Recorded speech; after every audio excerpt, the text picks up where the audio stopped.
Boa tarde, alunos do PISM-1 do curso Lívia Kingman. Mais uma aula de História, mais uma aula virtual de História. E hoje nós vamos dar prosseguimento à nossa apostila. Nós estamos estudando nas últimas aulas a colonização do continente americano. Já falamos da América Inglesa, já falamos da América Espanhola, a sociedade, a economia desses lugares, tá? A cultura, a questão dos nativos. Agora nós vamos diretamente à história do Brasil, tá? As páginas que vocês têm que acompanhar esse conteúdo na apostila é 60, 61 e 62. Vamos dar uma recordada um pouquinho. O Brasil foi descoberto no contexto das grandes navegações. Na época, grandes nações europeias, grandes potências marítimas europeias se lançavam ao mar para conseguir novas terras, para ter acesso a melhores fontes de matérias-primas, melhores fontes de metais preciosos, para poder expandir seu comércio. Isso tudo era muito interessante, tá? Ter áreas coloniais era uma das metas da maneira econômica do mercantilismo existir, tá? Do modo econômico do mercantilismo ser, ter colônias realmente era muito interessante. O Brasil foi descoberto neste contexto, mas só fazendo um adentro, fazendo uma lembrancinha a vocês, o Brasil já tinha gente morando aqui antes dos portugueses chegarem, tá? Existiam muitas tribos indígenas aqui e há muito tempo acharam um fóssil hoje na região central de Minas Gerais. Só para vocês terem uma ideia, batizaram o fóssil de Luzia, ele tem 7.000 anos, então 6.500 anos antes dos portugueses pisarem aqui, já existia sociedades aqui na parte americana que recebiam o nome de Brasil. Logo após a nossa descoberta, foi descoberta no contexto das grandes navegações, houve uma certa decepção do governo português com as nossas terras. Ele vai abandonar, vamos usar esse termo assim, durante 30 anos, por isso que nós chamamos de 1500 a 1530 de período pré-colonial do Brasil. Uma primeira pergunta interessante de nós fazermos é o seguinte: por que o governo português abandonou essa terra recém-descoberta? Aí a resposta está lá na carta de Pero Vaz de Caminha. Pero Vaz de Caminha escreveu a carta de achamento do Brasil, ele era escrivão da esquadra de Pedro Alves Cabral. Pero Vaz de Caminha disse o seguinte: olha, aparentemente não há riqueza nessa terra. E lá no final ele fala assim: a única riqueza que há aqui é salvar essa gente, converter os índios ao cristianismo. Então, quando o governo português soube que aqui não tinha pedras preciosas, foi uma decepção. Na época o parâmetro era a América Espanhola. Os espanhóis estavam nadando em ouro e prata, acharam os grandes reinos, os grandes impérios Inca, Maia e Azteca. Para os portugueses foi frustrante achar esse lugar e não ter ouro e pedras preciosas na mesma escala que os espanhóis encontraram na outra parte do continente. Na época acreditavam que pedra preciosa e ouro e metais preciosos nasciam igual nasce um pé de goiaba, igual nasce um pé de coco, pertencia ao gênero vegetal. A ciência era muito atrasada. Então era uma frustração, porque vamos acompanhar esse raciocínio. Por que nasce ouro e prata na parte espanhola do continente e na nossa parte não nasce? Essa era a indagação do rei português. E de que valor há numa terra onde não há nenhuma riqueza? Além do mais, na época era muito mais interessante para os portugueses ir às Índias, buscar especiarias e trazer para revender na Europa. O caminho para as Índias, o comércio com as Índias orientais era muito mais interessante. Então aí explica os dois motivos, aí nós temos dois motivos que explicam a negligência de Portugal em relação ao Brasil nos nossos primeiros 30 anos. Primeiro, a ausência de riqueza aparente na terra aparente, porque no século XVIII vão achar muito ouro e metal precioso no Brasil, tá? Vai ser o lugar onde mais se achou metal precioso na face da terra até então. E outra questão, o comércio com as Índias Orientais era mais lucrativo. Nesse período, os navios portugueses saíam da Europa, vinham aqui no Brasil, só abasteciam de água, tá, de víveres, levava para a Índia para poder suportar a viagem até a Índia, depois voltava, no regresso abastecia o navio com papagaio, macaco, índio, e levava drogas do sertão e levava novamente para a Europa. Mas Portugal não abandona isso isso aqui de tudo?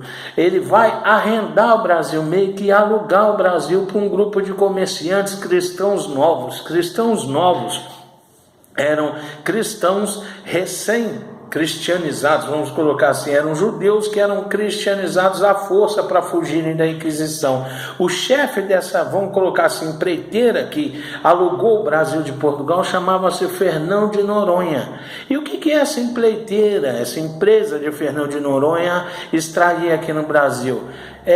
Drogas do sertão, que era o termo genérico, como eles chamavam a baunilha, a canela, o anis, tudo que achava do sertão, guaraná, tudo que levava macaco, papagaio e principalmente o pau-brasil. O pau-brasil era uma árvore que já tinha esse nome antes de... Os europeus já tinham batizado essa árvore de pau-brasil antes do nosso descobrimento. Foi a árvore que deu o nome ao nosso país. Ela tem esse nome porque o miolo dela, o centro do tronco dessa árvore é muito vermelho, vermelho incandescente, igual a brasa da churrasqueira, igual aquele carvão pegando fogo bem vermelho. E é uma madeira que na época era usada para fazer tinta de tecido. Na época não havia fábrica de tecido, era tudo muito atrasado. Eles mergulhavam essa madeira em água fervente, saía dela uma coloração vermelha e tingia a roupa vermelha, a roupa mais cara que havia. Há historiadores que dizem o seguinte, que nesse período, século XVI, século XVII, você ter uma roupa totalmente vermelha equivalia a você ter hoje um carro zero de última geração, tá? Da marca mais cara possível. Estou falando aqui de uma Ferrari, um Audi, uma coisa do outro mundo. Então, rolava muito dinheiro a extração de pau-brasil. Essa era a grande atividade desses cristãos novos que arrendaram o Brasil do reino português. Isso não significa que o reino português abandonou isso aqui de tudo. Ele mandava para cá muitos degredados, muitos prisioneiros, muitas pessoas acusadas pela Inquisição. Ele mandava para cá, tá? Para morar nessa nossa nova terra, tá? Na nova terra descoberta pelo reino português, que recebeu o nome de Terra Brasil e depois Ilha de Veracruz e depois Brasil. Tudo certo? Vamos lá. Mas quem trabalhava na extração da madeira não eram os portugueses, eram os índios. O primeiro contato dos portugueses com os índios foi muito amistoso, tá? Embora chocasse os portugueses alguns costumes dos índios, a poligamia, o hábito de andar nu, a antropofagia, que era o ritual canibal que nós vamos falar na época certa, isso chocava muito os portugueses. Mas os primeiros contatos foram amistosos. O Brasil, nessa época, no imaginário do conquistador, era visto como um paraíso, um lugar onde tem muitas florestas, farturas, índias nus, a beleza física dos índios, tudo isso era visto como um lugar maravilhoso, tá? O paraíso na terra, o Éden na terra. Depois tudo vai mudar no imaginário português. A mesma floresta que é bonita é a mesma que dá malária. O mesmo índio que é belo fisicamente, que é amistoso, ele pratica antropofagia, o canibalismo, mas isso nós vamos ver futuramente. O índio trabalhava para o português, como o contato era amistoso, num regime de escambo. O que é escambo? É troca. O índio dava pau-brasil para o português, entrava na mata, arrancava aquelas toras gigantescas, cortava, carregava, empilhava os navios, colocava nas peitorias, que eu vou dizer agora há pouco o que era. Em troca, o português dava navalha, canivete, espelho, tecido, arma de fogo, machado aos índios. Durante muito tempo criou-se a visão preconceituosa que o índio era passado para trás, era burro. Meninos, pensar dessa forma é pensar com o olho do português. Nós não podemos fazer isso. Enem e PIS não admite mais essa visão. Você tem que saber o seguinte: aqueles objetos eram essenciais para o nosso índio, que ainda tinha um sistema mental lá na Idade da Pedra. Então o machado, a arma de fogo, o espelho, a navalha, o anzol, olha só, eram objetos valiosíssimos para o índio. Por isso que o índio trocava, regime de escambo, não esqueçam isso, tá? E outra coisa interessante desse período são de falar também, construção dos portugueses, as feitorias. As feitorias é uma série de fortes que foram feitos no litoral brasileiro com duas funções. Eram bem atrasados, tá? Forte foi exagero meu, era barracões. Eles eram usados para estocar drogas do sertão, estocar pau-brasil e produtos para ser mandados para a Europa, porque o navio não vinha aqui todo dia. Tinha a época certa do navio vir, porque tem a época certa das tempestades no mar. O legal de vir no Brasil é a época que não chovem aqui no Brasil, maio, junho, julho, agosto, por aí, que era a época dos navios virem. Eles chegavam, descarregavam aqui degredados, descarregavam um monte de coisa, armas, mais pessoas para morar aqui, e levavam para a Europa drogas do sertão, macaco, papagaio, índio e muito pau-brasil.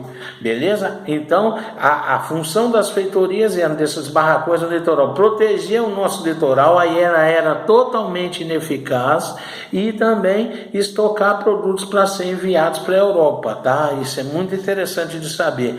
E por último, é preciso dizer também que nesses primeiros 30 anos do Brasil, pós-descobrimento, do período pré-colonial, 1500, 1530, o que aconteceu?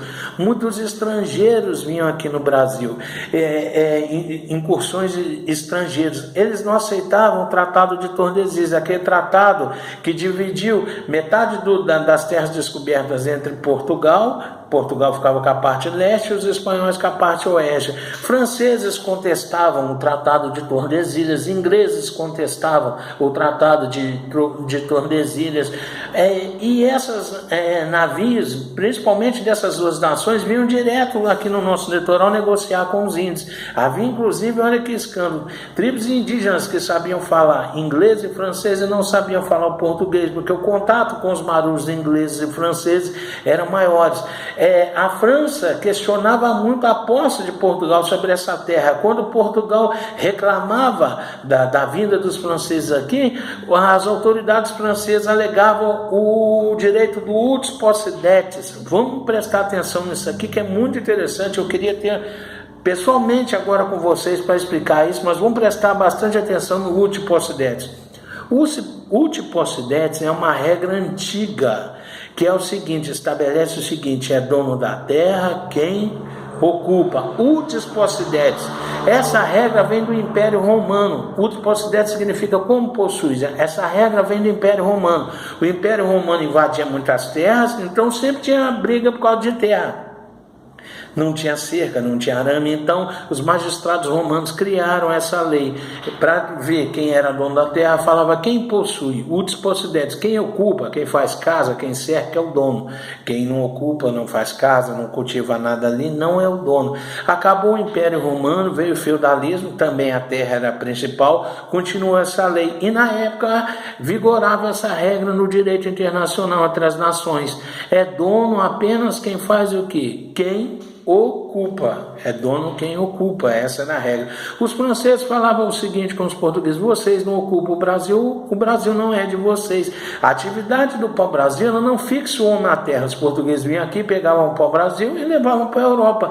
De fato, o Brasil estava abandonado. Por isso que a partir de 1530, Portugal precisa pensar em para ontem povoar isso daqui, senão ele corre risco de perder para alguma grande nação como a França, tá? E também Portugal, por essa época, também perde o monopólio do caminho para as Índias Orientais. Todo mundo passa aí lá, descobre o caminho, todo mundo começa lá. Então o comércio não é tão mais, esse comércio com o Oriente, com o Extremo Oriente, não é mais tão lucrativo para Portugal. A partir daí, Portugal pensa em povoar o Brasil, em colonizar o Brasil. Mas para isso, precisa de uma atividade econômica rentável, precisa criar todo um aparato burocrático, todo um aparato político. Nós vamos ver isso nas próximas aulas.